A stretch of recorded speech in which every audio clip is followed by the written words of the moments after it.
Ito pong warrants of arrest na inisyu po ng RTC, ito po ay naka-address po sa any peace officer na po pwede po once matsyempuhan po siya, makita po siya, and even po ang civilian po ay po pwede pong i-implement po ito. Hindi pa rin natutunto ng Davao Police si Kingdom of Jesus Christ founder Apollo Kibuloy. Ito'y kahit pinuntahan nila ang 3 property nito sa Davao. Gayunman, naniniwala ang pambansang pulisya na hindi pa ito nakalalabas ng bansa. Ayon kay PNP Public Information Office Chief Police Colonel Jean Fajardo, mayroon silang tracker team na naghahanap kay Kibuloy.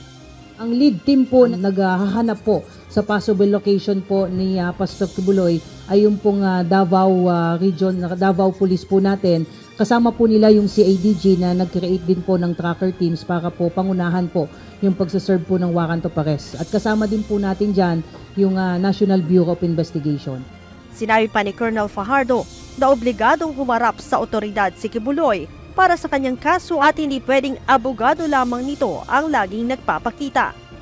Ang warrant of arrest po ay inisyo laban po kay Pastor at yung kasama po niyang akusado. Dapat po siya po ang sumuko mismo para mapasailalim po siya sa jurisdiction ng korte. Kasi bailable naman po itong kaso niya, kailangan po niyang personal na magpakita po sa mga kinaukulan para ma-process po yung kanyang bail. Sakaling hindi sumuko si Kibuloy, magsasagawa na ang PNP ng police operations. Police operation will still be classified as implementation of service of warrants pa rin po, manhunt operation po yan. So hindi lamang po siguro magiging limited yan sa Davao Region po yung ating paghahanap. Inamin din ng PNP na pahirapan ang paghahanap kay Kibuloy, kaya't nagbabala sila sa mga posibleng nagkakanlong dito.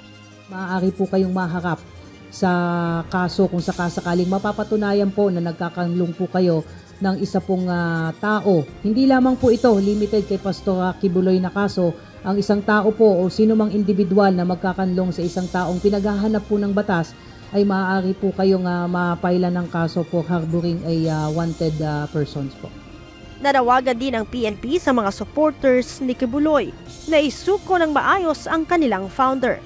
Ang pakiusap po natin, ma'am, sa mga supporters at mga kaibigan po ni Pastor ay sana po tulungan niyo po kami na makiusap po kay Pastor na harapin na lamang po itong kaso po na ito at maging mahinahon sa magiging proseso po ng kanyang pagsuko o kaya naman po ay kung sakasakaling siya po ay matsyempuhan ay definitely po ay i-implement at isi-serve po itong warrants of arrest.